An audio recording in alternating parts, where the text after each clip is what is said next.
बातें प्रधान हैं। पहला, स्थान।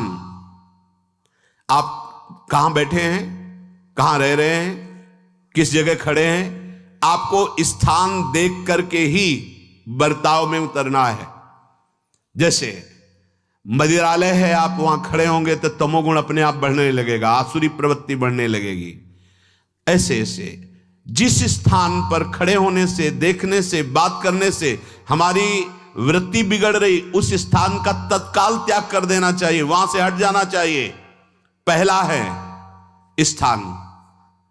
जैसे सत्संग, यमुना जी का एकांतिक पावन तट, किसी लता के नीचे, किसी संत भगवान के सानिध्य में, अब हमारा ये स्थान भजन वृत्ति बढ़ाएगा।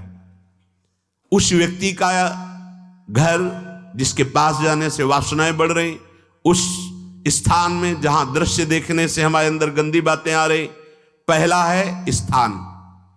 दूसरा है अन्न। बहुत बड़ा प्रभाव अन्न का होता है। अगर अधर्म के द्वारा कमाया हुआ अन्न है तो बुद्धि अधर्म में ही लगेगी। यदि भोजन पकाते समय, रसोई रांधते समय आप विकारात्मक चिंतन कर रहे हैं तो कोई भी प्रसाद पाए उसके अंदर विकार जागृत हो जाएगा। अन्न का बहुत बड़ा प्रभाव पड़ता है। एक बार पूज्य पादुड़िया बाबा जी महाराज अपने परिकर के साथ भ्रमण में थे तो किसी बड़े धनी मानी ने निमंत्रण दिया, महाराज आज यहीं रुको। तो बाबा ने कहा हम लोग गांव के अंदर नहीं रुकते, तो बाहर कोई वृक्षों का समुदाय, जंगल जैसा, तो उसमें वहां रुके, पर भोजन उनकी तरफ से, भोजन सबने पाया। जब सुबह हुआ तो महात्मा जन, साधक जन एक दूसरे की तरफ देखे और बोले आज तो हमको बड़ा दोष हुआ, गंदा स्वप्न आया और हमारा संयम बिगड़ गया। बोले ये तो हमको भी हुआ, जितने थे सबको हुआ। उड़िया बाबा किस गए? बाबा ने कहा अच्छा ऐसा हुआ, ये तो अन्न दोष है, बुलाओ सन्न पवाने वाले को, फिर चलेंगे।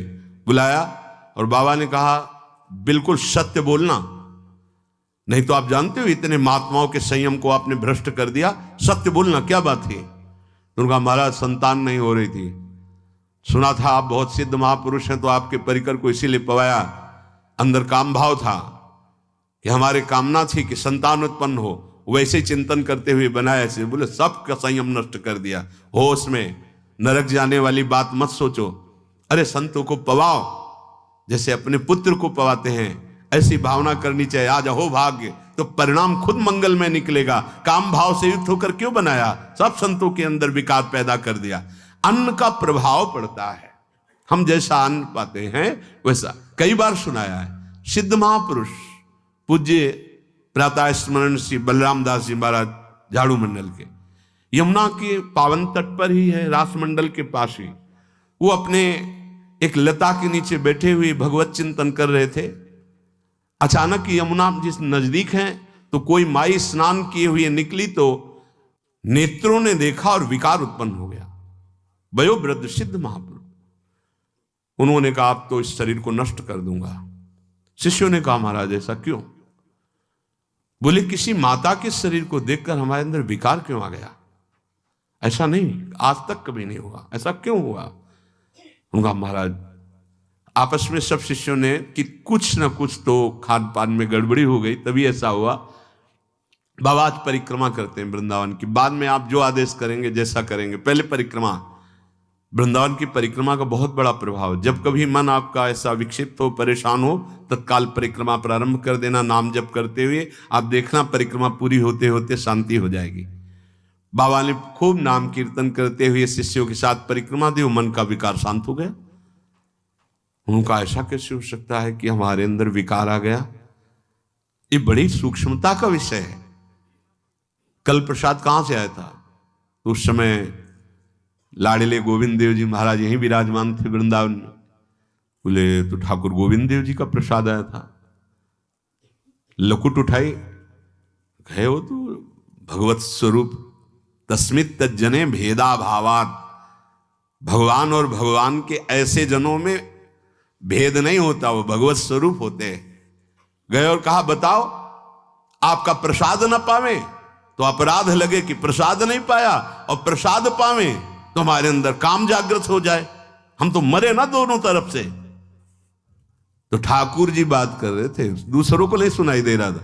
कह रहे थे कि देखो नाराज मत हो, कलकत्ता की वैश्या थी, उसने भोग लगाया, अब उसने भोग लगाया तो हमने चख पाया, तो आपको प्रसाद का किनका लेना चाहिए? किसने कहा था कि पूरा प्रसाद पाइए? जरा किनका ले लेते हो, मधुकर ही पाते।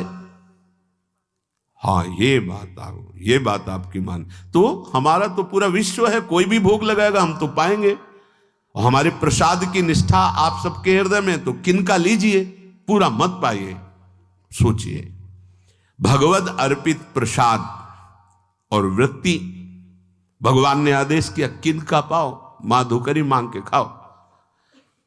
यहां वर्णन कर रहे, यदि हम अन्न थोड़ा भी हमारे अंदर दूषित चला गया, तो जब कभी ऐसी विकार की भावना हो, आपके अंदर विकार बन रहा है, तो खोजिए। आपने कोई दृश्य देखा है, आपने किसी से बात की है, आपने कोई ऐसा संकल्प बनाया, नहीं, तो फिर भोजन दोष आ गया। अब आज उपवास कर दो, जब तक वो वृत्ति न नष्ट हो तब तक कुछ मत पाना, जल से काम चलाना, तो एक दिन एक पहर अपने आप शांत हो जाएगा। अगर बहुत विकलता हो रही तो नाम कीर्तन शुरू कर दो, भोजन मत पाना, नाम कीर्तन शुरू, बिल्कुल शांति मिल जाएगी, बिल्कुल। और ये तो उदाहरण महापुरुष इसलिए देते कि हम सावधान रहें। हमारे अच्छे भाव या बुरे भाव में ये 10 बातें बहुत प्रभाव डालती हैं। पहला स्थान, दूसरा अन्न, और तीसरा जल। पानी भी बहुत संभाल के नहीं, आजकल तो देखो प्रायः ऐसे दांत से प्लास्टिक नोचेंगे, ऐसे पानी पिएंगे, कब भरी गई, कहां भरी गई, कैसा पानी, बड़ा देखो कैसा हमारे भजन साधन के लिए विक्षेप पैदा होता चला जा रहा है। पहले सुंदर सरोवरों का जल, मतलब 15 वर्ष तो गंगा जल ही केवल पिया है, जो आकाशवृत्ति से मिला नहीं, गंगा जल ही पिया है। कुआं का जल, फिर आया हैंडपैप का जल, अपवित्र होने लगा। हैंडपैप में जो वाशर, अगर वो कहीं चमड़े का पड़ा हुआ है तो अपवित्र जल हो गया। अब हैंडपैप का भी अंतर ध्यान स्वरूप हो गया, अब तो नहीं दिखाई देता। अब रह गया है मोटर से निकले और फिल्टर में जाए, वो मशीन जो फिल्टर करती है पानी को, आरओ, उससे। अब वो जिनके पास है तो है, नहीं तो परिक्रमा लगाया हो, आपको पानी पीने को नहीं मिलेगा। देखो कैसा समय आ गया। भोजन, पहले कोई दगाबाजी भोजन में तो नहीं करता था। गांव में जब जिसके यहां दूध बेचा जाता था ना, उसको बहुत लघु दृष्टि से देखा है, गाय माए एक बराबर होती है, ये दूध बेचता है। 10-5 किलो मठा तो आप ऐसे मांग के ले सकते थे, अगर अड़ोस पड़ोस में वो मठा मिल जाएगा। जब कोई उत्सव होता, फ्री दूध 100, 200, 500 किलो पूरे गांव के सब दे देते, कोई ऐसे बेचता था। अब दूध नहीं, जब बूढ़े लोग बैठते थे कहते थे पानी बिकेगा आगे चल के। आज पानी बिक रहा है, नहीं बिक रहा, पानी बिक रहा है। हमें लगता है सबको ही पैसे से ही पानी है, वो बोतलें नीली नीली नहीं, इतनी बड़ी बड़ी बिकती, उन्हीं से पानी पिया जा रहा है। आगे और समय जल का प्रभाव पड़ता है। जैसे हम गंगा जल पीते थे, सही कहते हैं, कई कई दिन जब भोजन नहीं मिलता तो पूरी पौष्टिकता गंगा जल से मिलती थी। गंगा माता के जल से ऐसा लगता था मानो हम परम पावन अमृत पान कर रहे हैं, सारी पौष्टिकता मिलती थी। कुएं का जल अपने आप में पौष्टिकता से युक्त होता, जो हमें चाहिए। आज देखो जल की समस्या हो गई, पवित्र जल पीने के लिए हम तरस रहे हैं। कहां जल और कैसे मिलेगा जल? या तो आप पैसे वाले हो तो आप खरीद करके पीजिए, नहीं तो अब वो जल नहीं रह गया कि कुएं से निकाला पी लिया या सरोवर से पी लिया, या कैसा दुर्भाग्य है। जल का बहुत बड़ा योग है साधना में। जैसे स्थान का तो परम पावन वृंदावन धाम, अन्न का तो अब हम भगवत प्रसाद पाते हैं, तो जल का बहुत बड़ा योग है। आज दूषित होता चला जा रहा है, क्योंकि अब हाथ की बात नहीं रह गई है। कि आप सुंदर कुआं से जल लें या सरोवर से जल लें या आप नदी से जल लें। स्वामी जी के लिए लिखा हुआ है कि रोज यमुना स्नान और रोज यमुना जल ही पान। हमारे वृंदावन के समस्त भगवत स्वरूपों का स्नान यमुना जल से ही होता था, हो रहा है और होता ही रहेगा। बिहारी जी के लिए आज भी कलश में भरकर यमुना जल ही जाता है। वो कपड़ा से ऐसे ढक के जब हम 2 बजे परिक्रमा देते थे तो एक महाभागवत है, वो किसी को छूते नहीं, दूर से कहते छूना मत, बिहारी जी के लिए जल जा रहा है स्नान के लिए बिहारी जी का। फिर चौथा है आपका परिकर, जहां पर रह रहे हैं वो समुदाय, चाहे परिवार हो या आप समुदाय, वो कैसा है, रजोगुणी है, तमोगुणी है, सतोगुणी है या त्रिगुणातीत भागवतिक है, उसका प्रभाव पड़ेगा। पांचवा है आपका पड़ोस, आसपास वाले घर, जैसा है वैसा प्रभाव पड़ेगा आपके ऊपर। पड़ोस निंदनीय है तो बंधन से युक्त होना पड़ेगा। लंका के पड़ोस में रहने के कारण अगाध महिमा वाले समुद्र को बांध दिया गया, रघुनाथ जी ने पुल बांधा और दंड देने के लिए तैयार हो गए थे सरकार, अग्निबाण संधान कर लिया था, पड़ोस के कारण ही तो ना, पड़ोसी रावण था। इसीलिए आस पड़ोस का बड़ा प्रभाव पड़ता है। फिर अगला है दृश्य, इस पे बहुत सावधानी की जरूरत है। ये मोबाइल भगवान चल गए हैं, बहुत विस्तार से चल गए हैं। अब कोई छोटा मोबाइल रखना नहीं चाहता, सब वो स्क्रीन वाला रखना चाहते, टच मोबाइल।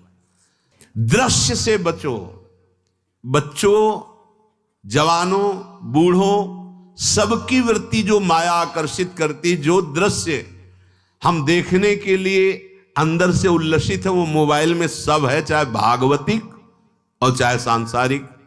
तो भाई देख लो, गुण दोष में संसार है। अगर आप दोष ग्रहण करना चाहते तो दोष ले लो, गुण तो गुण। बहुत बहुत खतरनाक विषय है और बहुत लाभदायक विषय है। किसी संत की वाणी एक बार समझ में नहीं आई, अगर हम 10 बार सुने तो समझ में आ जाएगी, ये लाभदायक है। कभी कोई किसी से बात करनी, पहले जाए तो पोस्ट कार्ड चलते थे, एक कार्ड, वो 15 पैसे का इतना बड़ा वाला आता था, 25 पैसे का बंद वाला लिफाफे में आता था, नीले नीले कागज का 15 पैसे वाला कार्ड।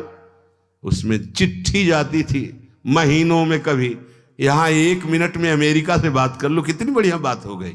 उसका दुरुपयोग ना करो। अब हमारी इतनी चंचल वृत्ति है कि दुरुपयोग करने के लिए उत्साह बढ़ जाता है। बोले अब सब काम हो गया है, अब एकांत सेवन कर रहे हैं, अंदर से सिटकिनी बंद और मोबाइल भगवान का संग शुरू। 2-4 मिनट सत्संग और दृश्य देखे, फिर बगले में वहां सब होता है कि आप बस उसको ऑन कीजिए, फिर जो मनोरंजन शुरू होता है, फिर उपासक मिटिया मेट हो जाता है। ये बहुत सावधानी की बात कह रहे हैं।